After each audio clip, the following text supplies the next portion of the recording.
subscribe and hit the bell. I was a stray, a wanderer on the streets, looking for a place to call home. My world was one of uncertainty, of empty stomachs and cold nights. But then, one fateful day, everything changed. I saw him first, the man who would become my savior. He had a kind face, one that told stories of love and warmth. His eyes met mine, and in that moment, I knew he was different. He knelt down, and I cautiously approached, my tail wagging with a mixture of hope and fear. He extended a gentle hand, and I nuzzled it, feeling an instant connection. "Hey there, buddy," he said, his voice soothing. "You look like you could use a friend. How about you come with me?" Without hesitation, I followed him to his car, my heart pounding with excitement and anticipation. As he opened the door, I hopped in, ready for whatever adventure awaited. We drove for what felt like hours, but I didn't mind. I had a sense that this journey would lead to something wonderful. Finally, the car came to a stop, and we arrived at a house nestled in a peaceful neighborhood. The door swung open, revealing a woman with a warm smile. "Mark, who's this little guy?" "Mark, my newfound friend," replied. "Sarah, meet our new family member. I found him on the streets, and I couldn't leave him behind." Sarah looked at me with a mix of surprise and concern. "Mark, we've never had a dog before. Are you sure about this?" Mark nodded. "I am. I have a feeling he's going to bring us a lot of joy." That's how I became part of their world, the world of Mark and Sarah. Little did I know that this was the beginning of a journey filled with love, laughter, and challenges. But one thing was certain, I was ready to be the loyal companion they never knew they needed. My tail wagged with excitement as I stepped into their home, eager to start this new chapter of my life. The days that followed my arrival at Mark and Sarah's home were filled with both wonder and uncertainty. I quickly discovered that life as their furry companion came with its own set of rules and routines. Mornings were my favorite. The aroma of breakfast wafted through the house, and I'd bound into the kitchen, my tail swishing with excitement. Mark would give me a small treat, and I'd eagerly watch them enjoy their meal. Sometimes, they'd even share a bite or two, which made me feel like I was truly a part of their pack. Mark and I developed a special bond. He'd take me on long walks through the neighborhood, letting me explore every bush, tree, and lamppost. We'd play fetch in the park, and I'd race after the ball, my paws kicking up dirt and grass. In those moments, it was just Mark and me, and the world felt perfect, but there were challenges too.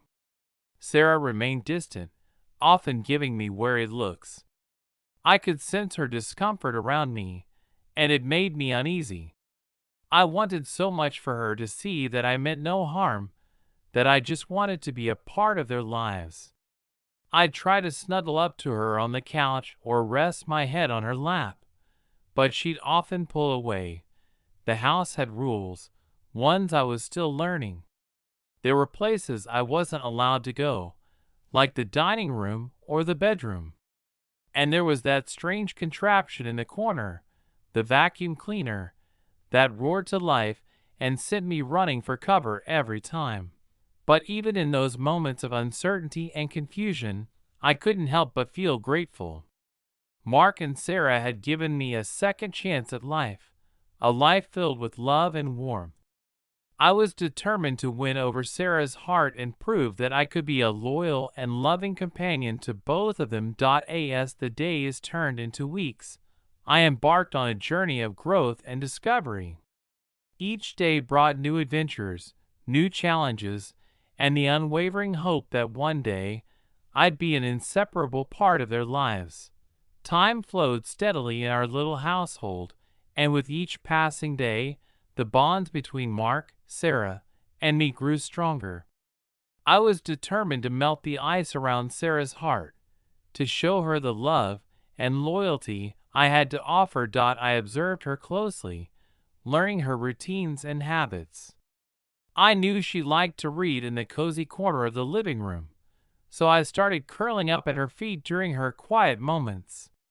At first, she would gently push me away, but I persisted, nuzzling her leg with affection. Gradually, she began to tolerate my presence, and I could feel her resistance softening. One evening, a thunderstorm raged outside. I'd always been frightened of thunder, and this time was no exception. I trembled and sought refuge under the dining room table, my tail tucked between my legs. Sarah noticed my fear and came over, crouching down beside me. She spoke softly, her hand reaching out to comfort me. "It's okay, Max," she whispered, stroking my fur. "You're safe here with us." In that moment, as the thunder boomed and lightning flashed, I realized something important. Sarah wasn't just my barrier, she was my bridge to her heart. With her patience and kindness, she was slowly letting the didnt weeks turn into months. My efforts paid off. Sarah and I began to form a bond of our own.